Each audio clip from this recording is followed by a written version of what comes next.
Hi mga ka-kitchen, mahilig ba kayo sa hipon? I-try nyo na tong recipe ko. Mag-isa lang tayo ng bawang. Huwag natin susunugin ng bawang para hindi pumait ang ating niluluto. At isunod na natin ang ating sibuyas.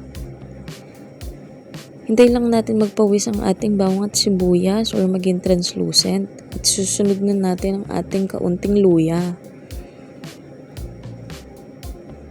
Konti lang ang nilagay kong luya dito, saktong pampatagal lang sa ating hipon. Haluin lang natin hanggang sa lumambot ang ating luya at pwede na nating isunod ang ating gochujang.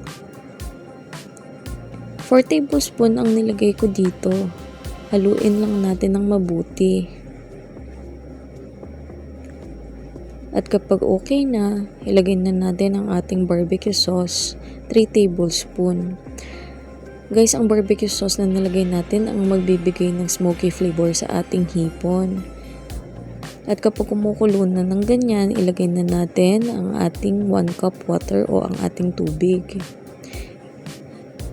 Habang hinihintay natin itong kumulo, maglagay na tayo ng pampalasa gaya ng asin,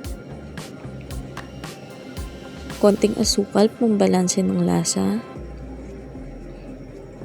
at ng konting thyme. Para medyo social ng konti ang lasa. Pati na rin ang ating black pepper. Maglagay din tayo ng siling haba or green chilies para may sipa. Ilagay na natin ang ating sweet corn. At sabayin na natin ang ating hipon. Guys, ang ating sweet corn madali lang maluto yan. Pati na rin ang ating hipon, mabilis lang din maluto, kaya iwasan natin ang overcooking. Pakuloan lang ng konti, hintay lang nating maging light orange. Haluin lang natin.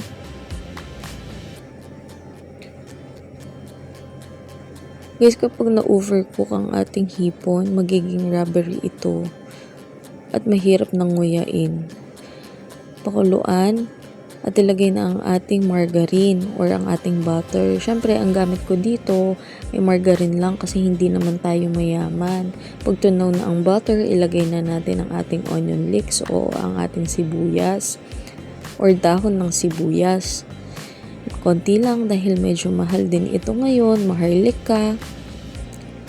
Pag ganun na ang kulay, malapit na itong maluto. Pakuluan na lang ng konti at okay na.